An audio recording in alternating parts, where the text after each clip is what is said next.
যেমন প্রতিশ্রুতি তেমন কাজ সাংসদ কৃপানাথ মালার।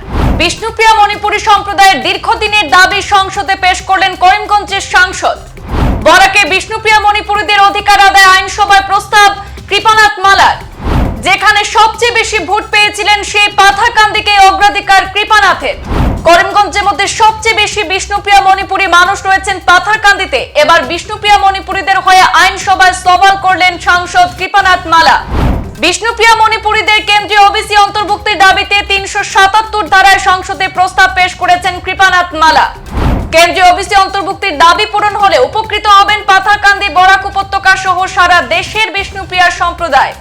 নির্বাচনের আগে এবং পরে করিমগঞ্জের সাংসদ কৃপানাথ মালা বিষ্ণুপ্রিয়া মণিপুরীদের কেন্দ্রীয় ওবিসি অন্তর্ভুক্তির দাবি পূরণের সচেষ্ট হওয়ার প্রতিশ্রুতি দিয়েছিলেন।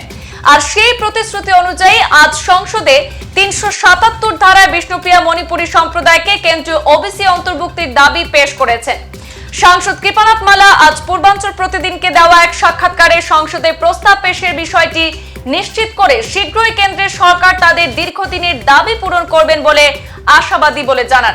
আমাদের হাতে মন্তব্য রয়েছে সাংসদের, সরাসরি শুনে নেব তিনি কি বললেন কৃপানাথ মালা। আজকে পার্লামেন্টে আন্ডার রুল 377 এর আন্ডারে আমাদের বিষ্ণুপ্রিয়া মণিপুরী যারা আছেন ওদের অনেক আগে থেকে ডিমান্ড ছিল।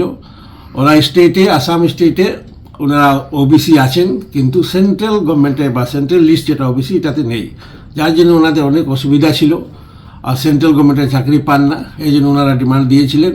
তো আমি মন্ত্রীর সঙ্গে দেখাও করেছিলাম আগে, আর এবং আজকে 377 আন্ডার রুলে আমি আজকে সংসদে প্রস্তাবও দিয়েছি। আশা করি এটা খুব শীঘ্রই হয়ে যাবে। সংবাদ এই পর্যন্তই, ফিরছি পরবর্তী অন্যান্য আপডেট নিয়ে। ধন্যবাদ।